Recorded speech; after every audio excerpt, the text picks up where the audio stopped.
presentation of the Thunder Valley Nationals, brought to you by Full Throttle. Go full throttle or go home. And Subway, home of the famous, made to your order $5 footlong.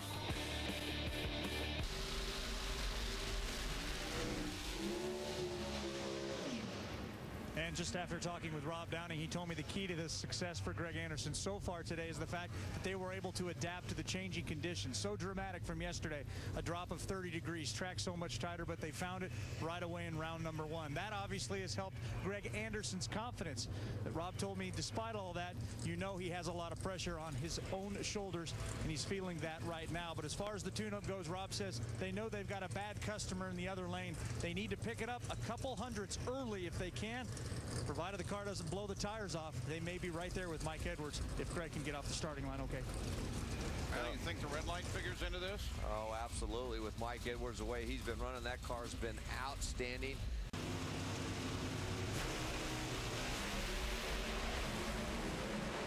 Greg was late.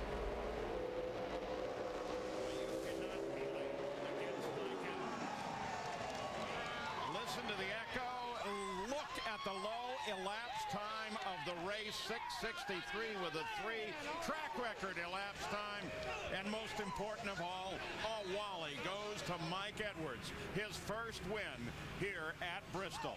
Mike Edwards, the first time for somebody to win from the pole position this year, a track record. I don't know if you're aware of the number, 6:63 at 2:07 and change, and you guys are really putting it together. And I know you've been beating yourself up a bit this season. How good does this vindication feel for you? Well, first of all, Gary, let me just say something you know I'm going to say. I give all the praise and the glory to God, because without him I'm nothing, and I give him he's so good, me and my team. So you know, it feels good. I've struggled this year with my drive, and I feel like I've let some of my guys down a little bit, but boy, it sure feels good to come up here on this mountain and do this today. 17th career win for this man. That ties him, Jason Line, the number 10 spot all time in pro stock competition.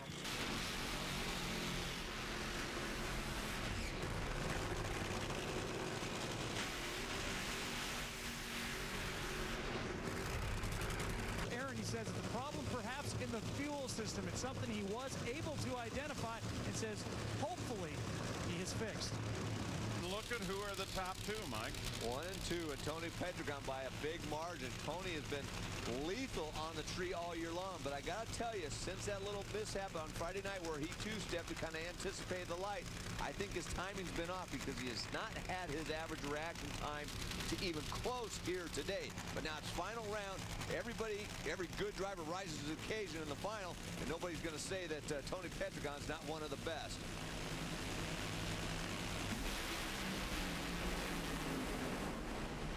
Look at Dell. Oh, Dell, there's the time of the race. Back to back. Who calls that?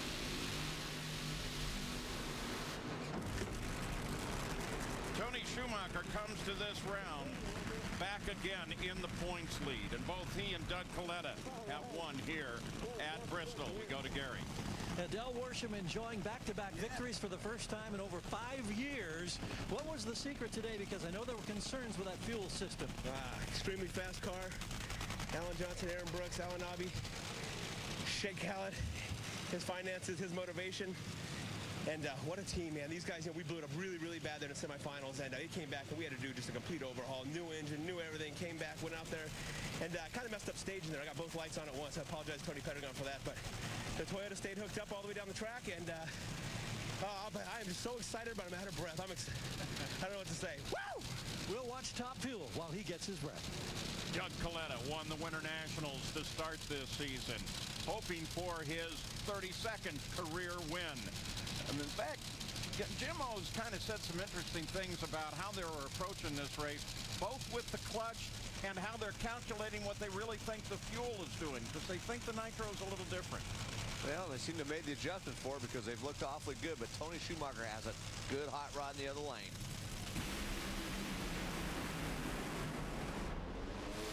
Yeah, is it good? Tony Schumacher, 385, 310 miles an hour, takes down Doug Coletta. You know, we didn't start out that good. Our our motor wasn't running that good to start out the weekend, but we just kept working on it, and the whole team, you know, our whole DSR team works together, you know. It's great racing those guys, the Coletta group, they're great, but just, you know, for the U.S. Army, and Tony drove just like a champion. We were running good, and when it was hot out, we still were making it down the track, and, you know, conditions changed and got cool. And you wake up in the morning, and they're cool, and you're getting outrun. There's other cars running quicker, and you get a little bit nervous. But you got to put faith in these guys, man. There's no way to step on the pedal in the U.S. Army Top Fuel Dragster if you're not prepared for it, if you don't understand that those guys are the best in the world. Nothing like it, man. I mean, going into the finals, I was very confident. I was ready to go. Went to church this morning and felt like a king. You know, it was just one of those days where from the get-go, I felt good, and I thought we had a great race car, and it just kept getting better. I don't know what we ran, and it doesn't matter. Coletta's a bad dude, and I love racing him in the finals. So that is a great rivalry, and I enjoy it. Glad to have him back over there. 385 with a 7, by the way. And what is the first thing you do when you win a Wally? Call home. Okay, tell everybody I love them here. Say hi to the TV camera. Connie said hi. All right, I'll talk to you guys later, sweetie. Hey, Connie, that's pretty cool. Go. It's time now for the quest for the full throttle moment of the race. Mike Dunn.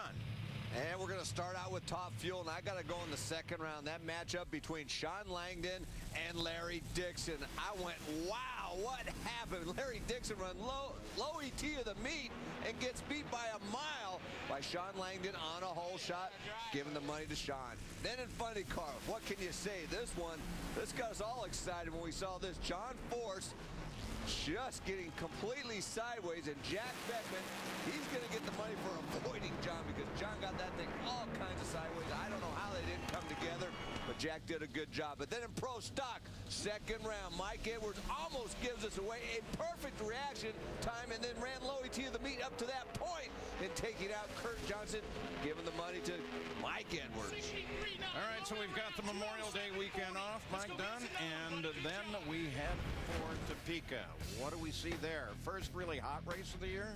Could very well be, and Topeka's always been a great facility, but Del Worsham's been on a heck of a roll, and I think he's definitely got a handle on that. Funny car. It's going to be fun to watch the rest of the season. Yeah, Alan Johnson seems to have that one figured out. What about their Top Fuel car and Larry Dixon? That was more a Larry thing. Larry's got to get his act together. He's a great champion, and he'll do it, trust me. Our next qualifying show is on Saturday, May 30th at 8 in the evening. Up next, 2008 World Series of Poker presented by Milwaukee's Best Light.